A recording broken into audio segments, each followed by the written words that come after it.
Okay, and then our next thing that we're going to try with drop twos is when we actually add 9ths and 13ths and whatever to that. And once again, we'll concentrate on the dominant chord, but this is something that you could do with other chords as well, and I'll give you a specific assignment in the class.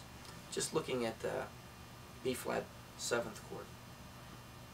This would be our B flat 7th that's got the root on the first string. If I wanted to add a 9th to that chord, the 9th will replace the root.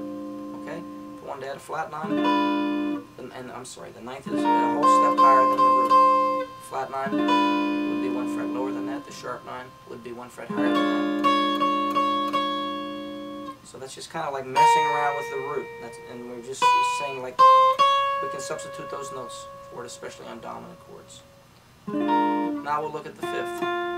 And we can substitute these other notes easily for the 5th.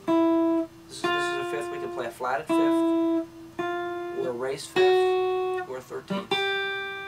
So B flat 7th with a flatted 5th would look like this. B flat 7th with a sharp 5th would look like this. And with the 13th would look like this. And you can do those in combination. You could play B flat 7th with a flatted 5th and 9th. B flat 7th with a sharp 9, flat 13, or sharp 5.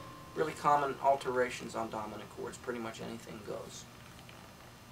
Now, the other thing that really works well in this case is that we have sort of the guts of the chord, the 3rd and the 7th of the chord, in this particular inversion on strings 4 and 3. So that one actually works very well. When we go to our next inversion, it doesn't work quite as well, because right now we've got sort of the guts in the chord are the highest notes. So if I was going to play like the 13th to the chord, that would be, here's my 5th. I'm going to substitute for that by going up 2 frets. It's difficult to play. And if I were to play that with a sharp 9, it sounds like we have a mess. And the reason that doesn't sound as good as this other chord, that's the same chord. It's a 13th with a sharp 9. This is a 13th.